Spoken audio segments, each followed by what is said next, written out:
দফাদার বাবু যে চ্যানেল আছে ওনার সাথে আজকে মিট হলো। উনি কুম্ভের জল মাটি সব আমাদের জন্য এনেছেন, দিলেন। ওনাকে একবার দেখাই, এই যে উনি রয়েছেন এখানে, উনি কথা বলছেন। প্রত্যেকটা পূর্ণ স্নান উনি করেছেন মহাকুম্ভে, তো আমরা যেতে পারিনি, কিন্তু ওনার মাধ্যমে এটুকু পেলাম, এটাই পরম পাওয়া আমাদের কাছে। আপনি যে ফোনটা তুলবেন বা আমাকে মানে রিং ব্যাক করবেন আমরা ভাবতেই পারিনি। সবাই এসে গেছে, তোমার কিছু বক্তব্য বলো,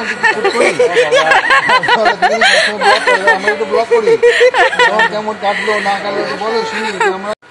অন্যরকম, মানে অন্যরকম। আমি এতবার চান করলাম, প্রত্যেকবারই কিন্তু আলাদা আলাদা ফিল করেছি। হ্যাঁ, এটা ঠিক, এটা অর্ডিনারি লাগেনি, মানে অন্য জায়গায় চান করা এই জায়গায় চান করা অনেক পার্থক্য।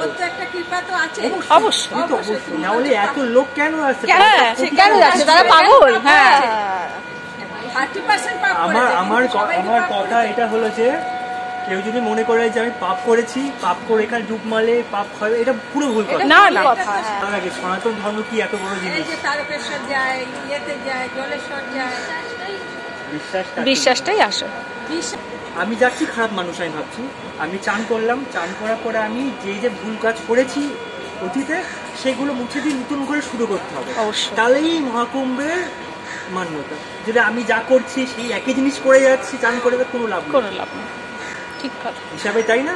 ঠিক কথা। আর কিছুই না। তুমি পোস্ট করতে না, বাসে করে লোকে নিয়ে যাবে, তাহলে আমি করেছিলাম তো, আমাকে দু গাড়ি আরো বলতে তো আর কিছুতেই আর খুঁজে পাচ্ছি না। মনে হলি দারুণ। ওইখানে বিভিন্ন রকম হয় তো, যেমন তোমার ওই ফুলের হোলি হয়, লাড্ডু হোলি হয়। হ্যাঁ, আপনারা যারা যারা দফাদার বাবু পরিবারের সদস্য, যারা ওনাকে চেনেন, ওনার ভিডিও দেখেন, শুনলেন ওনার সমস্ত কথা, আমরা ওনার সাথে মিট করে খুব আনন্দ পেলাম। খুব আরও পরিবারের বাকি লোকজনের সাথেও খুব আলাপ হলো, খুব ভালো লাগলো।